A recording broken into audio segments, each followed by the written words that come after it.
Morning everyone, I'm going to be starting here in a couple of minutes, so grab a coffee and relax, and I'll talk to you soon.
Alright, hello everyone, how's everyone doing?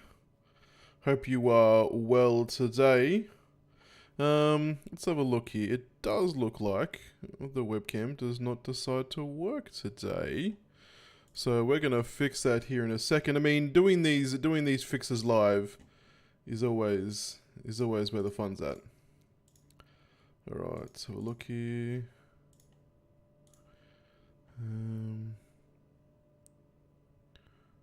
Right. Where are you, webcam?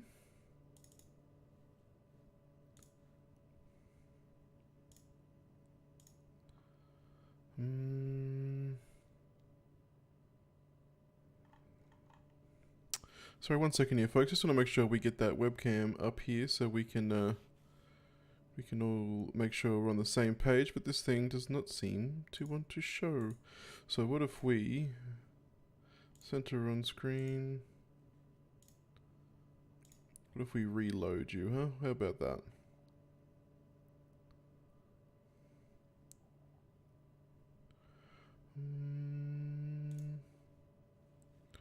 No, you don't have that. So how about we just add a new source for it then, on the fly. Give it a second, we'll add a source here. Webcam. Gonna go with that one. Configure video. Okay. There we go. There we go. Now, whoa, it's huge. But, alright, so we just had to threaten it. We just had to threaten it a little bit, and then the old one came back, you know? Sometimes with technology, you've just got to threaten it a little bit, alright? And then it definitely works, you know? So by threatening to replace it with a secondary webcam, it decided that, you know, it was good to go. Alright, how is everyone? Good morning, welcome, where are we over here? Hey, hello, hey, I'm Jared. I'm the owner, operator, security analyst for Ident IT. This is the series of free webinars that we are presenting as part of my cybersecurity for small business sessions. You know, these are targeted at small business operators to really help them understand the fundamentals, get some training, some education behind them, and identify these more common threats so that they can sort of help themselves in these situations. Now, obviously, I do encourage that if any of these small business owners, I should say, find themselves in a situation where they need assistance, that, you know, an organization like mine, you know, should be one of their first stops to call so that we can come in there and help them out. But ideally, the goal here is to educate to prevent. Okay, so this is what we're trying to do here. But one of the things, the first two sessions, the first one was essentials, okay? The essential sort of tips and tricks at a fundamental level to help businesses understand their risks. The second one was based on social media spotlight, okay? So that was, what threats do you face from being a business that operates on social medias? How can you help sort of identify risks and prevent them? So a real spotlight on one of the more at-risk businesses when it comes to social media. I mean, you're putting yourself out there on social media, you're putting yourself in front of risks. Now, one of the tools in the kit for a security analyst like myself when it comes to protecting small business is a vulnerability assessment. Okay, that's the sort of the go-to a formula, the assessment when I'm assessing a business and its vulnerabilities, hence the term of vulnerability assessment, to really help it identify where it's at risk and help plug those potential vulnerabilities. Okay, so when I say vulnerability assessment, for me, it's the go-to, it's the standard. I'm very comfortable with it. I know it in and out. But when you're coming at this from a business owner's perspective and haven't really thought of cybercrime too often, this vulnerability assessment, it can be very, okay, so what is this? What does it actually do for me? Is it worth it? Because these types of things, depending on the size of the business, as an operator like myself, a single individual, when I come in and do these assessments, day one is at the premises with the people, the owner, the employees, the things on site. Day two is here in my home lab where I run all the necessary scans and tests and intrusion software to check other avenues that can't be tested in person.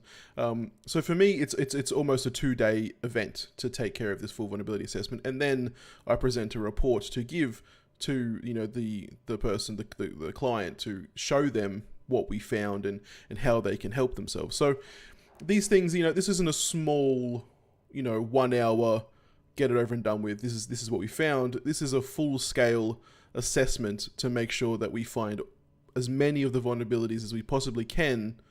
Hopefully all of them, though these things do change so regularly, unfortunately. Tech is a ever evolving world.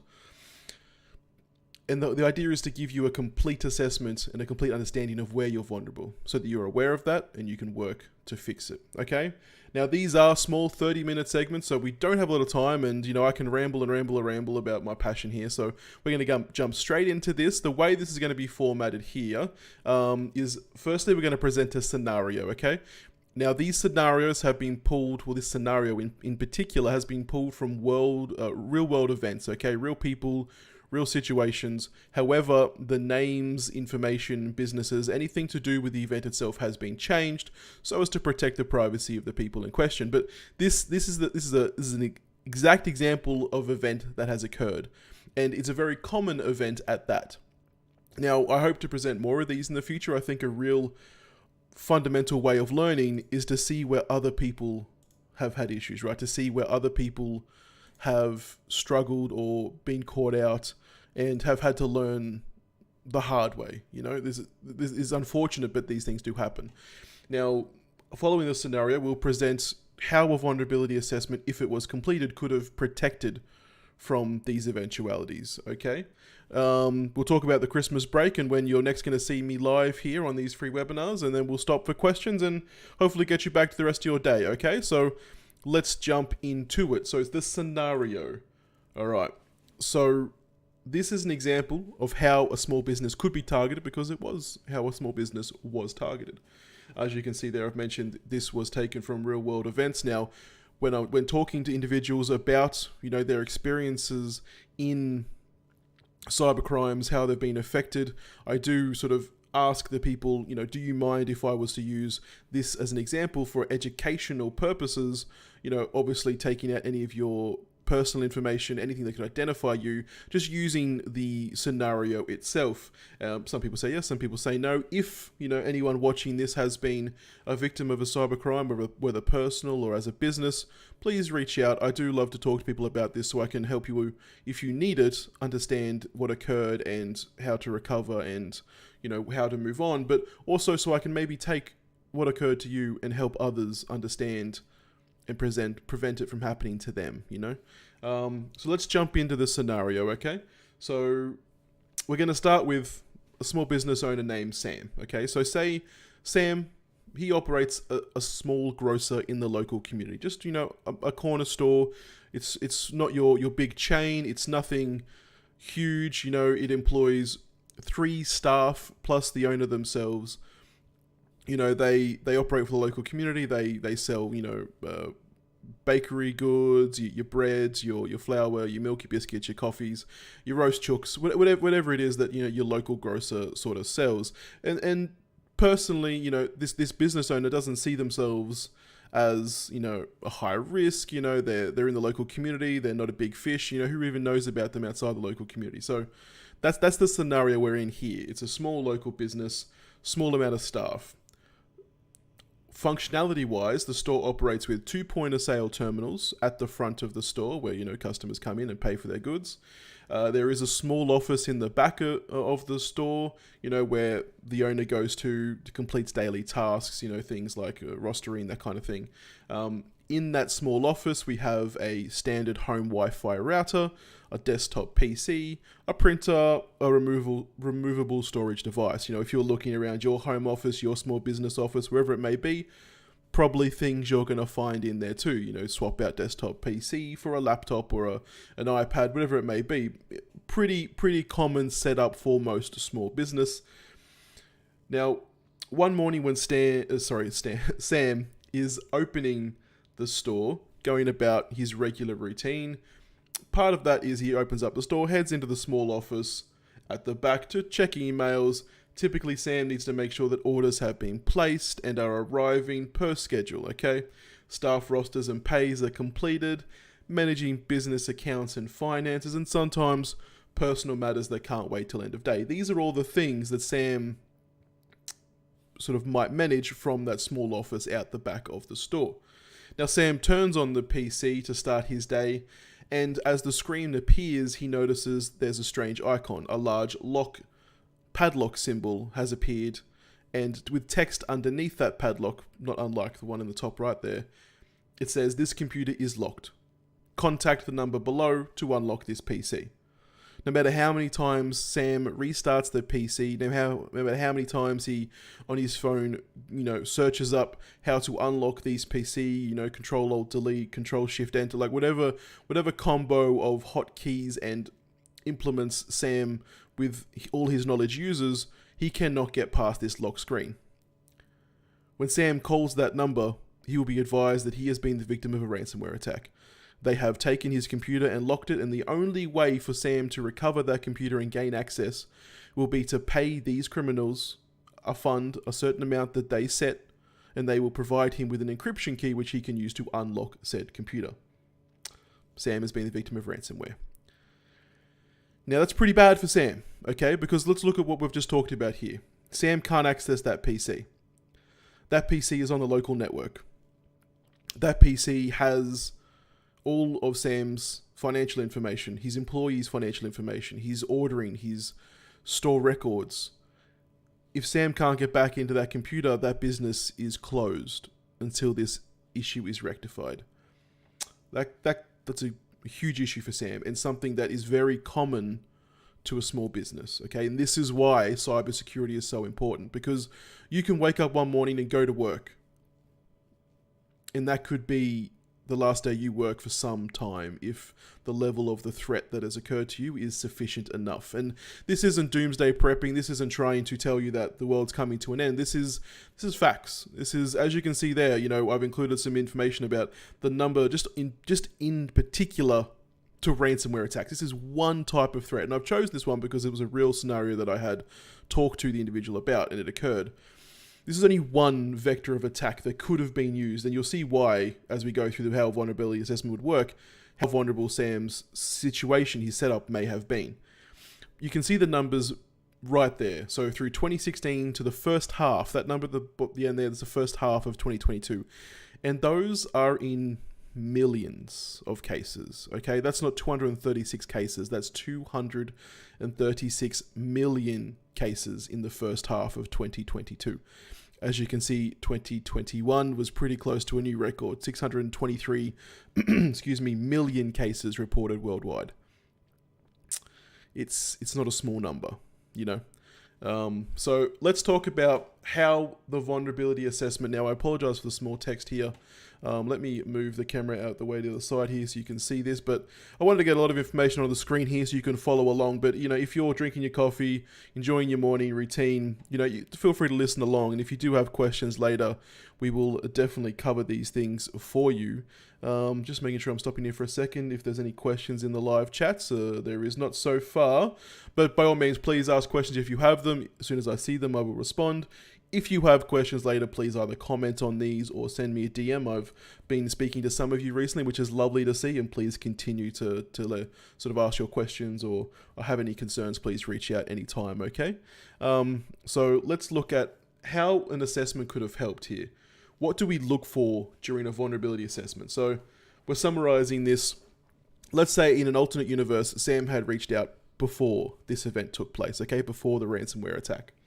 Sam, as we've established, is the local of a small, friendly grocer. Small local community grocer, I should say. He reached out to Ident IT for a vulnerability assessment. Sam explained when booking this assessment that he's seen recent events in the news, it unsettled him, it caused him some concern, and he just wants to see if his business may be at risk. It's been on his mind for some time. But he's always thought the odds of this are happening are small. He's a small business, small fish. Surely these criminals go after the big rich companies and organizations. Now, when Sam's booking this vulnerability assessment, the analyst explains to him, unfortunately, Sam, it is completely the opposite, okay? The small business, the small fish, they are the most vulnerable and the easiest targets for these businesses, for these cyber criminals to attack. Those big businesses that spend millions of dollars each year on cybercrime defense, sure, they may be a very rich target to go after, but a very difficult target to go after. Your typical small business may not be so difficult, and the payout for these people is worth the time and effort they put in.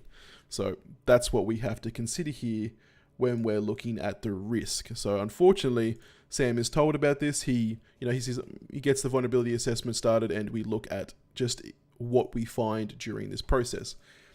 So this is a somewhat theoretical situation, but also it is exactly what we've seen before, okay? Now, firstly, step one, day one, the analyst goes to the premises. Now, this may be a business at a location, it may be a home business, wherever. If it's a business that operates completely online, then this step is somewhat changed. But firstly, the analyst sees the business, sees the owner, sees the employees, the operators on site, has a few discussions, and sees how the day-to-day functions, okay? So when the analyst comes in to the premises, he would note the following, okay? He would look at the small office. He would note that the PC, it does run antivirus. There is antivirus on the PC, your basic Windows Essentials or something of the sorts, okay? It has not been updated for months though, okay? So it does run antivirus. The antivirus is out of date. The PC itself has critical updates that have not been applied. Sam explains that he's seen those waiting there and he has been meaning to do them. He's just been a little too busy. And, as soon as he had time, he would get around to installing those updates. Now, I'm just making sure this is turned on. 1 second. Now, not updating these things is a huge risk. Some of these patches that are released by these organizations, the antivirus companies, Windows itself, they find these issues, these scams, these hacks, and they patch them to try and help against that vulnerability. If your computer is out of date, if your software is out of date, it's at risk. So that's the first thing that the analyst would discover. The analyst would also see the Wi-Fi router. He does some tests. He finds out the router hasn't had any sort of hardening applied, and it runs default settings. Now, to explain what router hardening is, it is the method of assessing the Wi-Fi router's vulnerability, okay? Has it got default settings? Has it got functionality installed? Has it had anything changed to protect it from the common attacks that target routers, okay? If you've simply taken a router out of a box, plugged it in, turned it on, let it go, that's a default router. Many things can target default routers and cause concern, okay? If you see me clicking around a little bit here, it's just to make sure that I'm looking at the live chat throughout the YouTube and Facebook streams, just to make sure I catch any questions that come up, or to get rid of any bots that may try and advertise in the streams. It happens. No matter who you are, it happens. Now, the other thing that the analyst would see is the POS terminals, the point of sale terminals, okay? He would see those at the front of the store. Those two point of sale terminals, they run off the local network, which runs through the Wi-Fi router.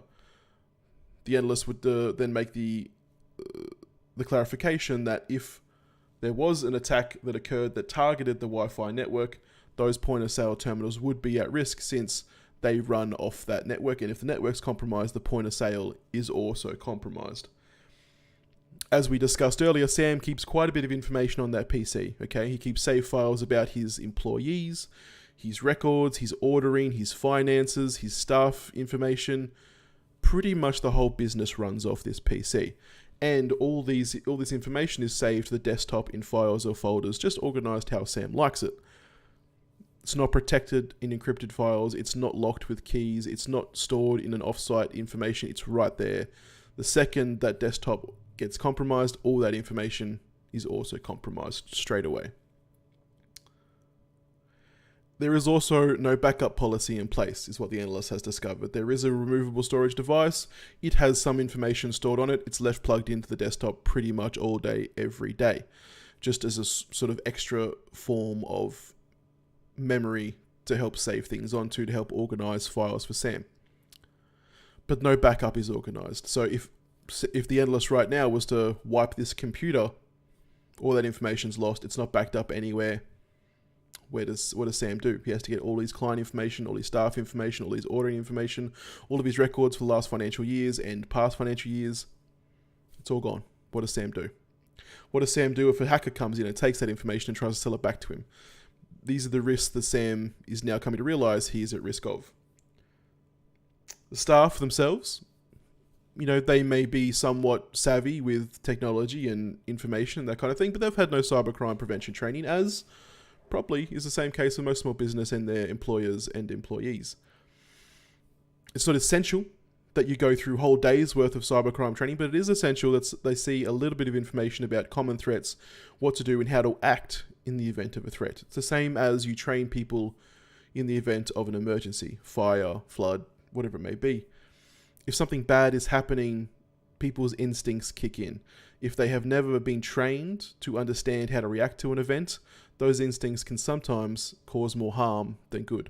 This is why we train, this is why we provide education, this is why we help people identify these risks and normalize them so that when they see them, they react rationally, logically, and it's not done from a point of fear, concern, without rational thought. It's the last thing we want.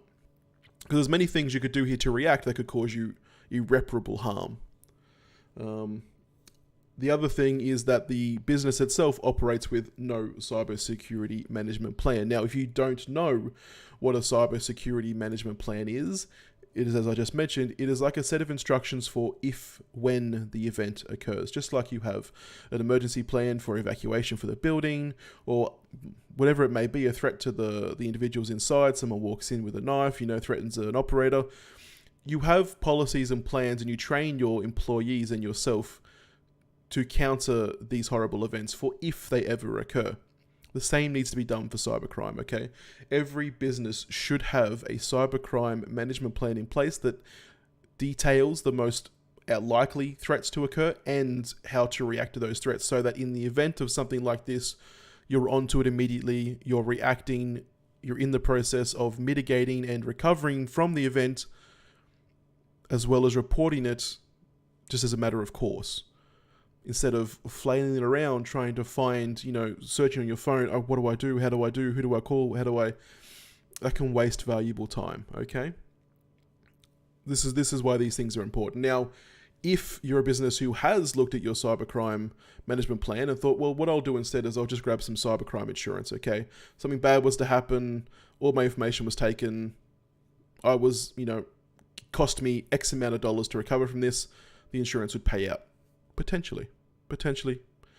If you have no cybercrime management plan in place, if you've never thought about or acted on doing anything about your cybercrime prevention, there's a high possibility that insurance will not pay out. It's the same, let's put another scenario in place. You're operating a motor vehicle, okay? You've never serviced it, you've never looked after it. The thing is a driving trap, okay? It explodes on the highway. I mean, and it damages another vehicle. Is the insurance really going to pay out for the fact that your vehicle was the danger and that you've never taken any care of it? Probably not. Same with cybercrime insurance, okay?